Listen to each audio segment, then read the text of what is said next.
Hey everyone, how you doing today? We got Matt, the mortgage guy, back for episode number 2 today. How you doing, Matt? I'm doing great. Hey man, before I actually forgot on episode 1, I apologize. So let's hit it now. How can people follow you, reach out, enlist your services, or follow you on YouTube? Sure. Yeah. Pop on over, search for Matt, the mortgage guy on YouTube. I think I'm up to 350 or so videos, just educating folks on mortgage. There's a lot of bad info out there. And I think the stuff that I put out there, for the most part, should be up to date, should be accurate, real life mortgage advice. So follow me there. If you're looking to do something in California, I'm licensed in California, Matt, M-A-T-T, at mattthemortgageguy.com. My team will make sure that gets to me, or somebody will answer whatever questions you have. If you're out of state and want a referral, I've got plenty. I actually got a couple of emails this morning from some stuff I'd referred to Texas. I've got great broker buddies all over the country that I feel good when I get an email back like, thank you for pointing me in the right direction. Jay was a great guy out in Texas and took care of me. So Awesome. yeah, reach out if I can help in any way, just answer questions or whatnot.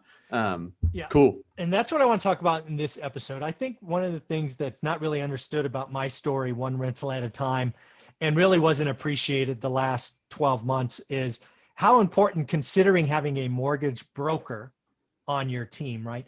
A lot of folks the last year, frankly, just given what was going on in the market, it was just easier to buy your rental property by going to your bank, right? Your bank had the best rate. They had all your documentation. They were selling the loan to Fannie Mae anyway. So it was like they would give the best rates. The documentation would be the least.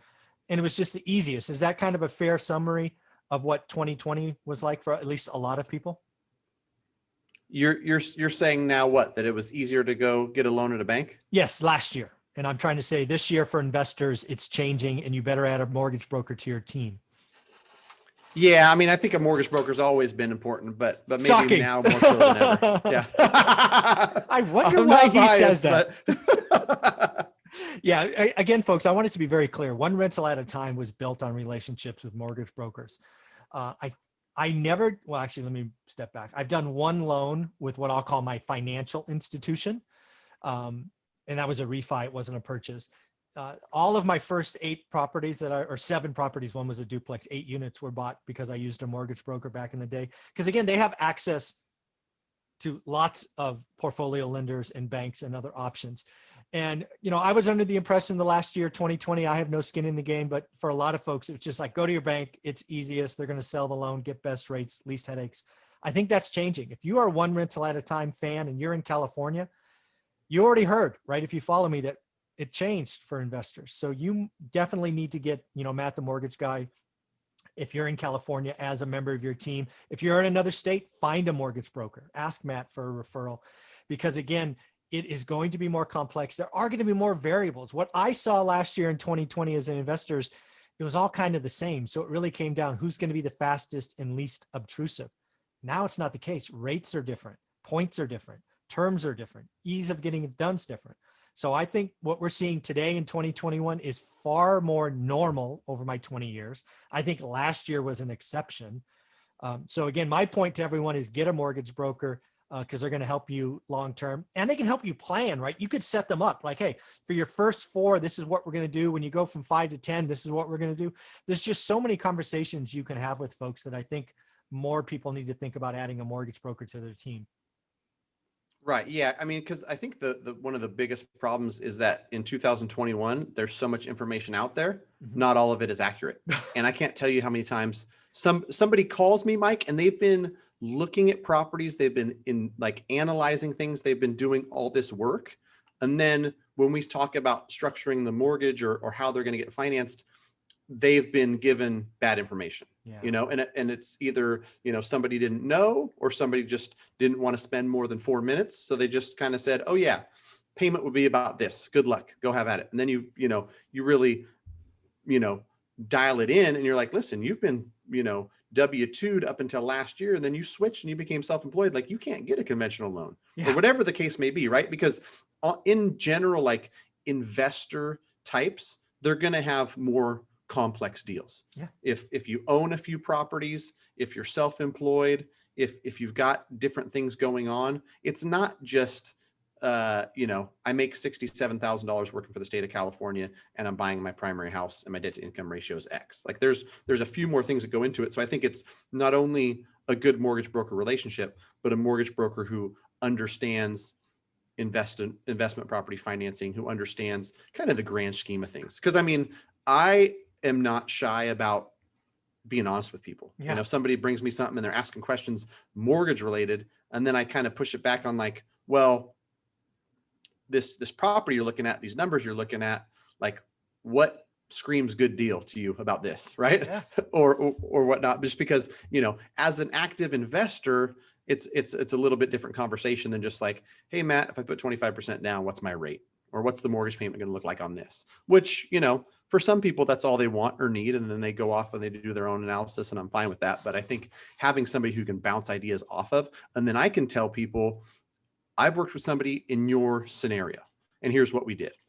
Went and got this, you know, debt service coverage ratio loan. If you find a deal that's good enough where it still pencils at 5.5%, here's what you do. After 2021, you're going to have 2 years self-employed. Your business is doing great. You're going to be able to show enough income to get a conventional loan where you'll be at 3.5%. So, you know, a deal that's good at 5.5 is going to be great at 3.5. Even if rates go up and it's 4, it's going to be better. You know, those type of planning and structure and whatnot. I mean, more than anything, I think the value I provide people is I don't sugarcoat. I shoot straight.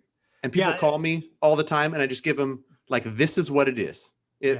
Whether you like to hear that or not, because this is human psychology right here. People that I talk to all the friggin' time, and I can feel it in our conversation. If I don't give them the answer they want, they're going to call the next person, and then the next person until they get the answer they want.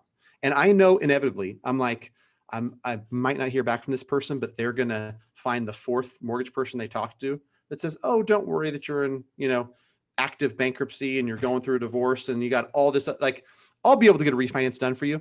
And they're just going to drag you through 62 days. And then you've spent money on appraisal. You thought you were going to lower your rate. And then, oh, I'm sorry, wait, we can't do it. The lender said no. Of course they friggin' said no. Yeah. Well, there's lots of things you've said there I want to summarize. First and foremost, I've gotten feedback from lots of one rental at a time followers. You are a man of your word. You give it how it is. You're fast, you're quick, you follow up. You help people in California, obviously, but you've helped people equally in other states. So from me to you, I want to let you know that I appreciate you. I'm so happy you're part of the expert series every Wednesday. So thank you. And then second, the reason I like having a mortgage broker on the team, especially in the beginning, is you're in the mix. You're going to see things change. Like Fannie sends out this letter. Me as an investor, I'm going to just naturally think, oh my God, bad news, bad news. But you're going to see how all your other lenders kind of react. Some people do this, some people do that. Maybe I went here before, maybe I'll go there. That's just, there's so much value in having somebody that's kind of at that fulcrum of activity.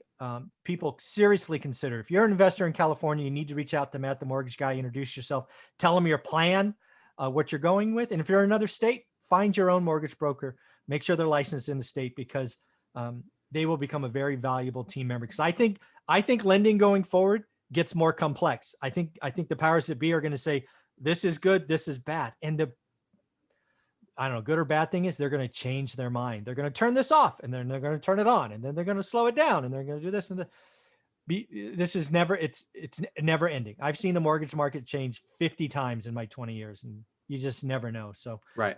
Yeah. And something, yeah, you're welcome, Mike. I appreciate being on. It's all kinds of fun. I was just going to say in closing, you know, as more technology comes out, there's so many fintech companies that are trying to, you know, use technology to solve mortgage, especially for investors. It's just, it's not going to be near the value you get from working with somebody, you know, local. And local can be California. You know, I got San Diego and I got whatever, but, you know, a knowledgeable professional who knows what they're talking about. Because when you're fintech, you're just trying to get to the, you know, the smallest margin you can. So your call center folks make $12 an hour. And I'm not joking when, like, NMLS, where we get licensed and we hang our licenses, you have to show work history. Just for fun, sometimes somebody sends me something like, oh, I talked to this guy at better.com, or I talked to somebody at Amerisave, and you look up the NMLS number of the person who's on their loan originator for their loan, and it's literally like been licensed for 2 months. And I know they're in a call center, they're just going to get paid like how many deals they submit, no matter how quality the deal is. And 3 months ago, you know, they worked at Chick-fil-A. I like Chick-fil-A, it's great, but it doesn't prepare you. It doesn't give you the knowledge you need to advise somebody on the biggest purchase of their life. Yeah, no joke. So again, folks, if you're in California, you're looking at adding one rental at a time, do me a favor, reach out to Matt, the mortgage guy, get him on your team. How do you want them to reach out, Matt? One more time. Email's best. Yeah. Matt, M-A-T-T at mattthemortgageguy.com. If it takes 8 hours to get back to you, I apologize. I do my best. And I've actually got kind of a system now where if it's just a question, it gets filtered and it gets put in kind of like my late night 10 p.m. to 12 p.m. response time. If it's, something like, hey, I'm trying to buy a duplex in Fresno or I'm buying something in Fairfield, then, we'll schedule a call. We'll get on my calendar. We'll talk about it, kind of work through it. But, after that, after we kind of have your game plan in place, I've got the most amazing team that, everything's systematized. We got the online app, upload the docs. It's a piece of cake. Loans are easy. That's what I tell my team. There you go. Matt, thank you very much for your time today. It's always fun talking to you as one of my experts. Thanks, buddy. Cool. Thanks, Mike. Bye.